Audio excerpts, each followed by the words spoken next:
My fiancé laughed and said, "Just so you know, my money's off limits even after marriage." I smiled. Then I slid the ring off her finger and walked out of the prenup meeting. A week later, she was at my office in tears, saying she'd thought I was joking.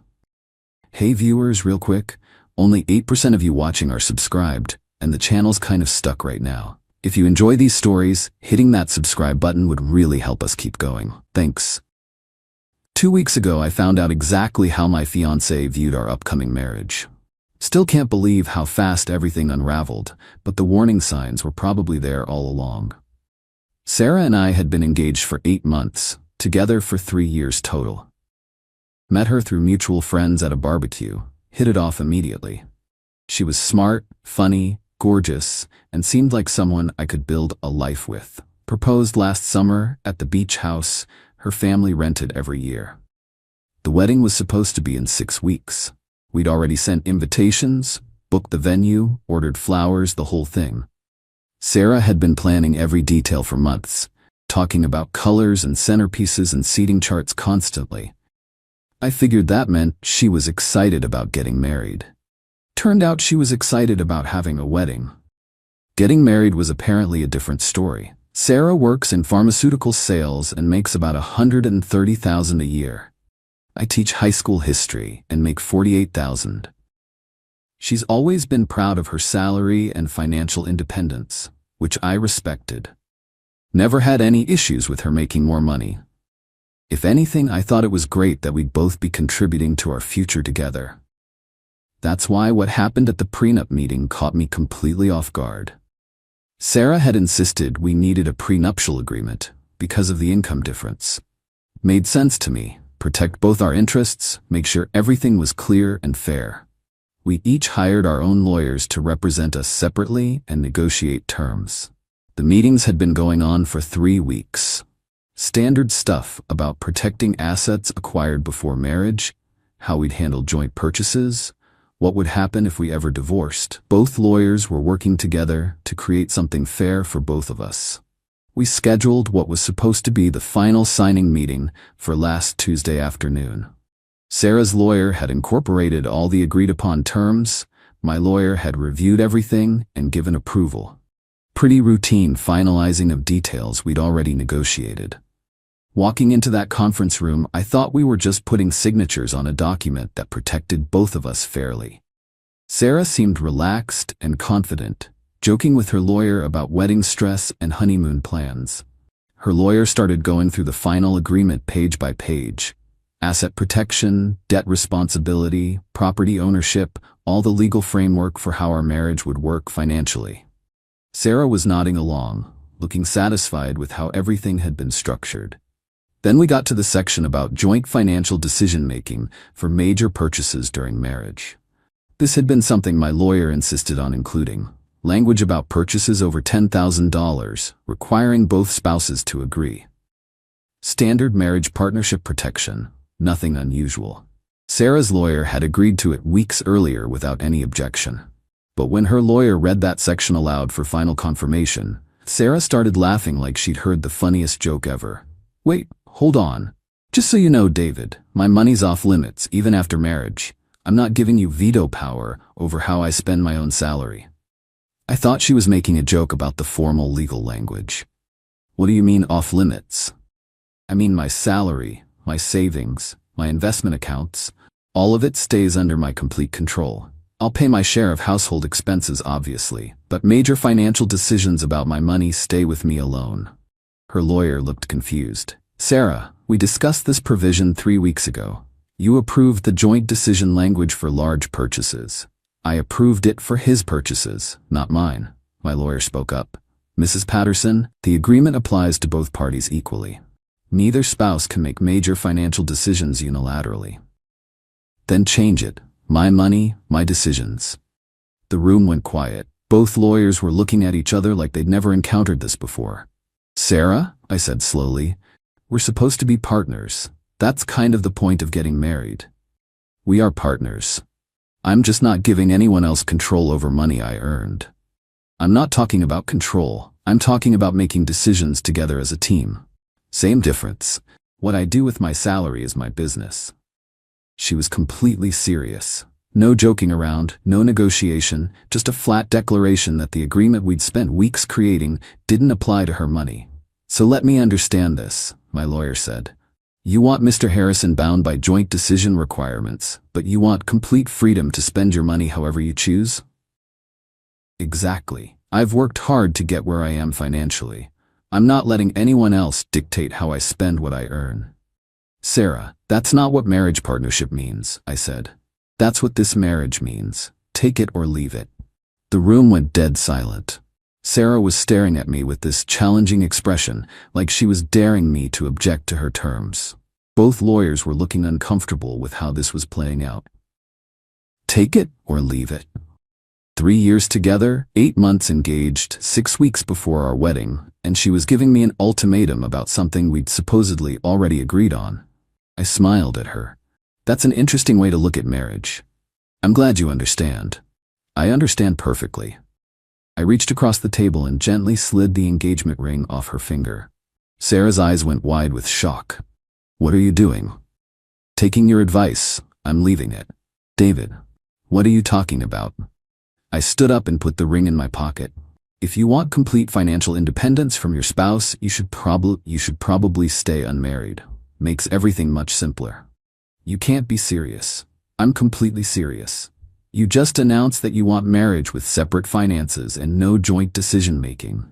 That's not a marriage. That's an expensive roommate situation. David, sit down. We can modify the agreement. There's nothing to modify. You made your position very clear. Your money is off limits, even to your husband. I respect that choice. I didn't mean it like that. You meant it exactly like that. And now you get to keep your money completely separate from anyone else's input. Sarah looked panicked. David, please, let's just finish the meeting and discuss this privately. The meeting's over for me. You've made it clear what kind of marriage you want, and it's not the kind I'm interested in. Her lawyer finally spoke up. Mr. Harrison, perhaps we should reschedule when everyone's had time to reconsider. I don't need time to reconsider. Sarah was very clear about wanting financial independence even after marriage. She should have that. I walked toward the door. Sarah was still sitting there looking stunned. David, you're being ridiculous. Come back and let's work this out. Work what out? You said take it or leave it. I'm taking your advice. I didn't mean literally leave. When someone gives you an ultimatum about marriage, sometimes they get an answer they weren't expecting. I left the conference room and drove straight home. Spent the evening calling vendors about cancellation policies. Since we'd split all the wedding costs 50-50, I could cancel my portions without Sarah's consent. Lost about $8,000 in non-refundable deposits on my half, but that was fine. Sarah called about 2 hours after I got home. David, what did you do today? Started canceling my portion of our wedding expenses. You what? Canceled my half of the wedding, since you don't actually want to be married partners, seemed like the logical next step. I do want to be married. I just want to maintain some financial independence. Complete financial independence. Your exact words were that your money is off limits even after marriage. I was being dramatic. We can compromise on this. There's no compromise position between joint decisions and off-limits money, Sarah. Yes, there is. We can set higher thresholds or create exceptions or something. You said take it or leave it. You weren't interested in compromise 30 minutes ago. She kept calling throughout the week. Left voicemails about how I was overreacting, how we could work through this, how she hadn't meant it the way it sounded. But I'd heard exactly what she meant. Sarah wanted the social status and security of marriage without actually being married partners. Word got out pretty quickly about the canceled wedding. Sarah's friends started calling, asking what happened. I told them the truth. Sarah had it announced at our prenup signing that her finances would remain off limits even to her husband, and I decided that wasn't the kind of partnership I wanted. Most people were shocked. Apparently Sarah had never mentioned her financial independence philosophy to anyone else either. Her maid of honor called me 3 days after the prenup meeting. David, Sarah's telling everyone you called off the wedding because you wanted control over her money. That's not what happened. I called off the wedding because she announced her money would be off limits to her husband. She said what? Word for word. Our money's off limits, even after marriage. Take it or leave it. In front of lawyers? In front of both our lawyers while we were supposed to be signing the final agreement. No wonder you left. I would have done the same thing. By Friday, Sarah's own family was calling to ask what had really happened. Apparently, she told them I'd gotten controlling about her finances. I explained what actually occurred at the prenup signing. Her mom called me Saturday morning. David, I'm so sorry. Sarah never mentioned anything about keeping her money completely separate after marriage.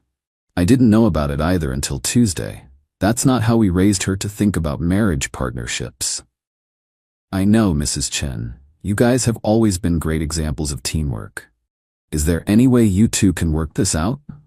Not unless Sarah changes her fundamental view of what marriage means. She's been calling us upset all week.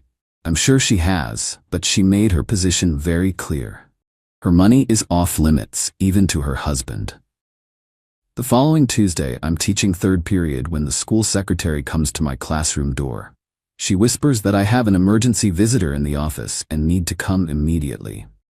I get to the office and find Sarah sitting in the waiting area looking like she'd been crying for hours, wearing sweatpants and a wrinkled shirt, hair in a messy ponytail, just completely disheveled. David, thank God. We need to talk. Sarah, you can't just show up at my school. This is my workplace. You won't return my calls. This was the only way to reach you. There's nothing to talk about. You made your position clear at the prenup signing. I was wrong. I was scared about losing my independence, and I said things I didn't mean. You weren't scared. You were honest, and that honesty showed us we want different things from marriage. I don't want different things. I want a real partnership with you. No, you want the social benefits of marriage while maintaining complete financial control. That's not partnership. David, please. I've been thinking about this all week. I was being selfish and short-sighted. You were being clear about your expectations. Nothing wrong with knowing what you want. There's everything wrong with how I handled it. I love you and I want to marry you and build a life together. You love the idea of being married, but you don't actually want to be married to me. The school secretary was trying to pretend she wasn't listening. Other staff members were walking by glancing at the situation unfolding in the office. Sarah, this really isn't appropriate. I need to get back to class. Then meet me after school. Please, just give me a chance to explain. Explain what? You stood in a room with 2 lawyers and announced that your money would be off limits to your husband. That wasn't a slip of the tongue. It was a panic reaction. I got scared about giving up control. And now you don't have to give up control to anyone. Problem solved. David, I'm begging you. Please give us another chance. A chance for what? For you to pretend you want financial partnership until after the wedding? To prove that I do want real partnership, I'll sign any agreement you want. Sarah, you revealed your true feelings about marriage. Don't try to take that back now just because you realize the consequences. My true feelings are that I love you and want to be your wife. Your true feelings are that you want to be married while keeping your money completely separate from your husband. Find someone who shares that view. The principal had come out of his office looking concerned about the disruption. I needed to end this before it became an even bigger scene. Sarah, you have to leave. I'm at work and this isn't appropriate.